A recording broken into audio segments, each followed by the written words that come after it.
Hey everyone, I'm working to hit 1,000 subscribers, and I need your help to get there. If you enjoy this content, please hit that subscribe button right now.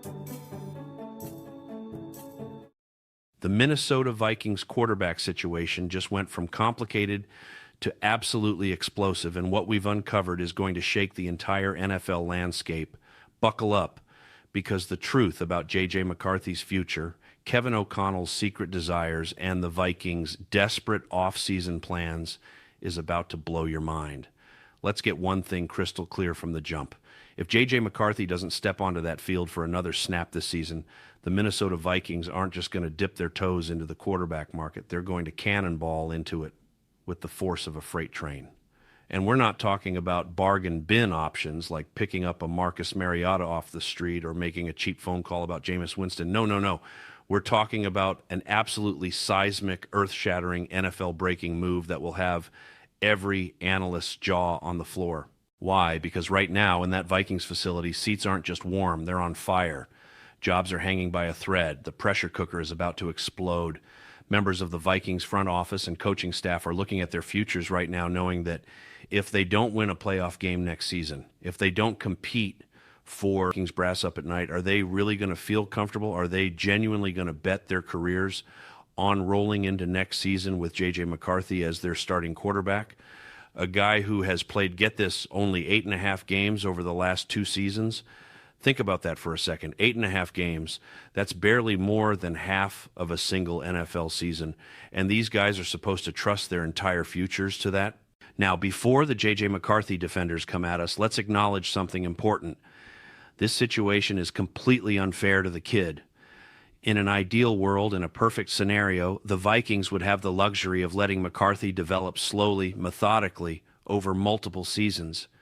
They could bring him along at his own pace, let him learn from his mistakes in low-pressure situations, and eventually hand him the keys to the franchise when he's truly ready. But this isn't fantasy football, folks. This is the National Football League, where wins and losses determine who keeps their million-dollar salaries and who's looking for work next season. It's a pressure cooker, a meat grinder, and everyone from the owner down to the assistant coaches understands that reality. But here's where it gets really juicy, where the plot thickens into something absolutely scandalous. There are whispers, rumors, insider information suggesting that Kevin O'Connell himself might not be completely sold on JJ McCarthy as his franchise quarterback. Now, let's be very clear about what this means. This has nothing to do with McCarthy as a person. By all accounts, the kid is a class act, a hard worker, someone who does everything right off the field. But as a quarterback, as the specific type of signal caller that fits into Kevin O'Connell's offensive philosophy, that's where the doubt creeps in. O'Connell wants a traditional drop-back passer, a guy who can stand in the pocket and sling the ball 35 to 40 times per game. He wants someone who can execute his complex passing concepts, make quick reads, and deliver accurate throws to multiple levels of the field. And the question mark hanging over McCarthy is whether he's that guy. Does he have the arm talent, the processing speed, the pocket presence? These are the questions keeping O'Connell up at night, and they're the same questions that could drive the Vikings to make an absolutely insane move, Vikings franchise. We're going to break this down into categories, starting with the absolute dream scenarios, the moves that would break the internet if they happened, before moving into the more realistic options that could actually materialize. And trust us, some of these names are going to shock you. Let's ability of them all. Joe Burrow. Yes, you read that right. Joe Cool himself, the Cincinnati Bengals franchise quarterback who led them to a Super Bowl appearance. Now let's pump the brakes for a second and acknowledge reality. This has maybe a 1% chance of happening, probably less. Burrow seems like the type of quarterback who wants to finish his career in Cincinnati, who has that loyalty and connection to the city and organization.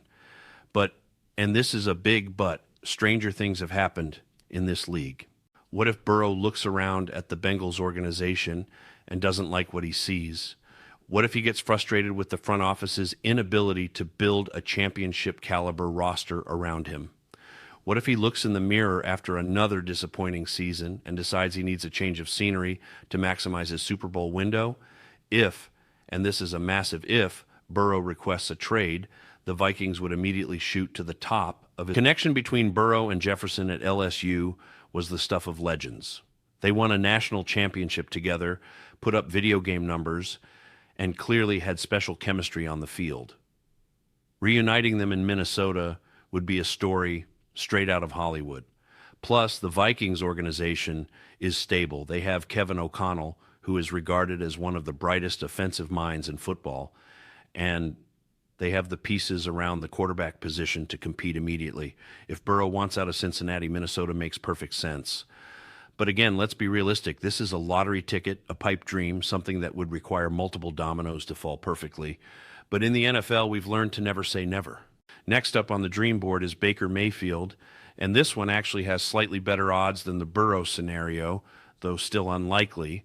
Baker has completely resurrected his career in Tampa Bay, proving all the doubters wrong and showing he can still play at a high level when given the right situation.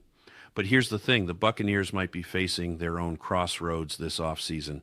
There's a real possibility they move on from their head coach, and whenever coaching changes happen, everything else becomes fluid.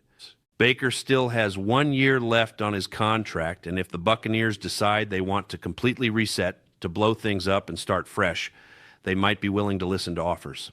Think about it from Tampa's perspective. If a team like Minnesota calls and offers a first-round pick for Mayfield, that's an enticing proposition. They could take that pick, draft a young quarterback to build around, and start a new era. Meanwhile, Baker lands in a situation where he has elite weapons and a coach who knows how to maximize his talents. It's not crazy. It's just unlikely. But the path to making it happen exists.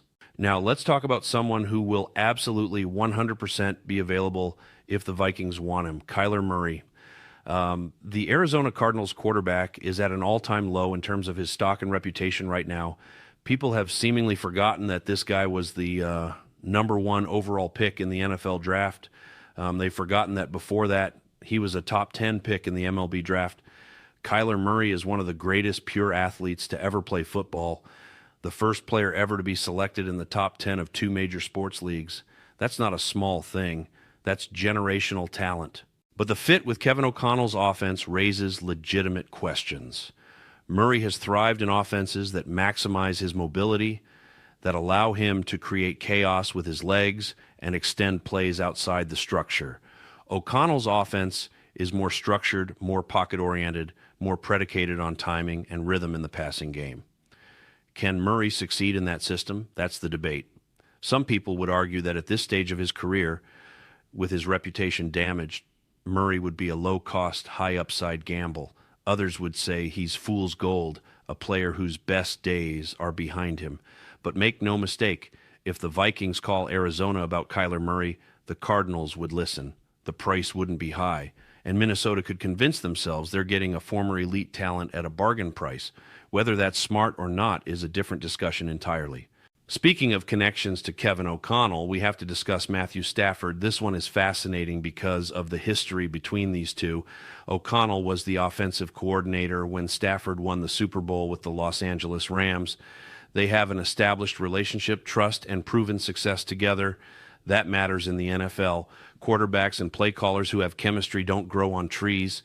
Here's the scenario where this becomes real. Let's say the Rams go on an incredible playoff run this year. They currently have one of the best head coach and quarterback combinations in the postseason. And if everything breaks right, they could find themselves hoisting another Lombardi trophy. If that happens, there's a legitimate chance Stafford rides off into the sunset and retires. He'd be going out on top, cementing his legacy and calling it a career. But what if they don't win it all? What if they lose in the NFC Championship game or even the divisional round? Sean McVay might look at his situation and decide it's time for a reset. The Rams have the Falcons' first-round pick coming. They have assets to work with, and they could be thinking about the future. There were contract disputes with Stafford this past offseason, rumors flying around about his future with the team. McVay might call Stafford and say, hey, we're going to send you to Minnesota.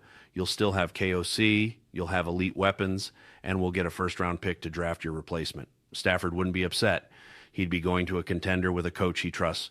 This scenario is more plausible than people think. It's still unlikely, but the dots connect in a way that makes sense. Now let's get really spicy. Let's talk about Lamar Jackson. Yes, the reigning MVP. Yes, one of the most dynamic quarterbacks in NFL history. And yes, someone who has made it crystal clear this season that something is wrong between him and the Baltimore Ravens organization. The relationship between Lamar and head coach John Harbaugh appears strained at best, toxic at worst. There's tension, frustration, and an atmosphere that feels unsustainable. Remember a couple years ago when the Ravens put the franchise tag on Lamar and teams could have traded 2 first-round picks for him? Nobody bit. Looking back now, that seems absolutely insane. Lamar Jackson for 2 first-round picks in teams past, but it happened. And it shows that the relationship between Lamar and the Ravens has been complicated for years. If things continue to deteriorate, if Lamar decides he's had enough and wants out, where does he go? Minnesota would have to be in the conversation. They could offer him the chance to stay in purple, to play with elite weapons, and to work with an offensive-minded head coach. The fit with O'Connell's offense isn't perfect. Kevin would have to adapt his system to accommodate Lamar's unique skill set, his ability to create with his legs and extend plays. But you don't pass up on a talent like Lamar Jackson because he doesn't fit your scheme perfectly. You adjust your scheme to maximize his abilities. And while the Ravens are more likely to build around Lamar and let Harbaugh walk, we can't ignore the possibility that the relationship is beyond repair. The NFL has taught us that when situations become toxic enough, even the most unlikely moves can happen. Is this probable? No. Is it possible? Absolutely. But now let's transition from the dream scenarios to the options that actually have a realistic chance of happening. These are the moves that wouldn't break the internet, but would make sense from a football and financial perspective. And at the top of this list, believe it or not, is a familiar face. Kirk Cousins returning to Minnesota. On paper, this actually makes a ton of sense, more sense than people might initially think. Kirk already knows the offense inside and out. He has an established relationship with Kevin O'Connell. He's familiar with Justin Jefferson and knows how to maximize his abilities. And here's the key part. Kirk wouldn't be a noisy backup. If the Vikings bring in Cousins and he battles with JJ McCarthy in training camp and McCarthy wins the job, Kirk isn't going to create drama. He's not going to leak to the media or undermine the starter. He'd be a professional, a mentor, and a high-end insurance policy. And let's be honest, with McCarthy's injury history, having a backup who can legitimately win games matters. The Vikings can't afford to have their season derailed if their young quarterback goes down. Kirk provides that safety net. The question becomes the contract and whether the Atlanta Falcons would be willing to move on. The Falcons could cut Cousins this offseason or trade him while eating most of his salary. The more you think about it, the more it makes sense. Kirk returns to Minnesota as the backup, mentors McCarthy, and steps in if needed. It's not sexy. It doesn't move the needle in terms of Super Bowl aspirations, but it's smart and practical. Another realistic option is Trey Lance, though the price might be too high. The San Francisco 49ers aren't going to give up Lance without getting at least a day 2 pick, probably a second rounder. For the Vikings, who are strapped against the salary cap and need every single draft pick they can get, giving up a second-round pick for a backup quarterback doesn't make sense. Lance would raise the floor of the team, sure, but he'd also limit the ceiling. He's a developmental project himself, someone who hasn't proven he can be a consistent starter in this league. The Vikings aren't in a position to give up premium assets for that kind of uncertainty. Geno Smith is an intriguing name to watch. His stock is at an all-time low after a rough season, but let's not forget that just a year ago, people were talking about him as one of the league's comeback stories. He was efficient, accurate, and played winning football in Seattle. The problem is his contract. Geno has $25 million on the books for the upcoming season and $39 million in 2027. That's a lot of money, and the Vikings would need the Seahawks to eat a significant portion of that salary for it to work. If that happens, if Seattle is willing to facilitate a trade and take on most of the financial burden, Geno could be an interesting fit in O'Connell's offense. But he'd have to be okay with being a backup to McCarthy, and given his recent struggles, maybe he'd humble himself enough to accept that role. But the favorite realistic option, The one that makes the most sense from a personality and football perspective is Jameis Winston. Initially, there were concerns about Jameis being too noisy as a backup, creating distractions with his over-the-top personality. But watching him this year with the Giants and then going to Detroit for that one game, it's clear that Jameis knows his role. He keeps spirits high. He's a positive presence in the locker room. And when called upon, he can steal you a couple games. He's not a long-term solution. If he has to play 10 or 11 games, teams will figure him out and things will probably go south. But as a backup who can step in for a few games and give you a chance to win, that's valuable. Plus, and this is huge, Justin Jefferson loves Jameis. If you want to keep your star receiver happy, if you want him to believe this team is committed to winning, bringing in a quarterback he has chemistry with is smart. Jameis famously said, he's down there somewhere when throwing contested balls to Mike Evans, and he'd do the same with Jefferson. It's not analytics friendly. It's not what the advanced stats crowd would advocate for, but it's entertaining, and it gives your best player confidence. Sometimes that matters more than anything else. Marcus Mariota is another solid option. He's a class act, a professional, someone who does his job at a high level without creating drama. He'd be a fantastic backup, a mentor to McCarthy, and someone who could step in and manage a game if needed. The question is whether that's enough. If Justin Jefferson looks around the quarterback room and sees JJ McCarthy and Marcus Mariota, does he believe this team can make a playoff run? Probably not. And that's the problem. The Vikings need to balance being smart with their resources while also keeping their superstar players engaged and believing in the vision. It's a tightrope walk. But here's where things get absolutely wild, where the Vikings could shock the entire NFL world. There are deep rumors, whispers from people connected to the organization that Kevin O'Connell is in love with a quarterback prospect named Dante Moore. Not just interested, not just intrigued, in love. Apparently, O'Connell has been tracking Moore for years, enamored with his skill set and how it would fit into his offensive system. Dante Moore was the #1 recruit coming out of high school, a guy with all the physical tools and a reputation for pinpoint accuracy. He's exactly the type of drop-back passer O'Connell craves, someone who can execute the offense at a high level without needing to rely on mobility or improvisational skills. The question is how the Vikings would get him. They'd likely need to trade up significantly, possibly packaging Jordan Addison and multiple first-round picks to move into the top 5 of the draft. Teams like the Cleveland Browns or Tennessee Titans, picking in that range, might be willing to move back for the right price. But here's the complication. Other quarterback-needy teams like the Cardinals, Jets, and Raiders will all be picking ahead of where the Vikings would realistically trade up to.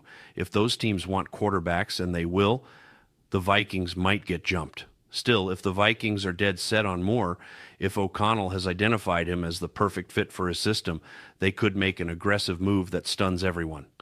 Even if Shedeur Sanders is available, the rumor is that the Vikings would take Moore over him. That's how much they believe in this kid. The Vikings are at a crossroads, a moment that will define the next 5 years of this franchise. Do they trust JJ McCarthy despite his lack of experience and injury concerns? Do they bring in a veteran to compete or serve as a high-end backup? Do they make a blockbuster trade for an established star? Or do they trade up in the draft and take their quarterback of the future? Every option comes with risk. Every path has potential pitfalls. But one thing is certain. The Vikings cannot afford to stand still.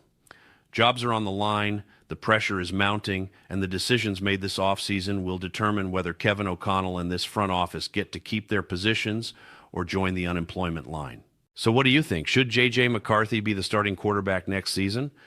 Drop a Y for yes or an N for no in the comments below. Who's your dream Vikings quarterback target? Is it Joe Burrow reuniting with Justin Jefferson? Is it Lamar Jackson bringing his MVP magic to Minnesota? Or do you trust the process with McCarthy and believe he's the future? And what about that Dante Moore possibility? Could the Vikings really trade up and shock the world? We want to hear all your thoughts, theories, and hot takes. If you made it this far, you're a real one, and we appreciate you sticking with us through this deep dive into the Vikings quarterback situation. Make sure you smash that like button, drop your thoughts in the comments section below, and subscribe to the channel so you never miss another update. The offseason is going to be absolutely wild, and we'll be here breaking down every move, every rumor and every shocking development as it happens. Until next time, keep believing, keep debating, and let's see what the Vikings have up their sleeve.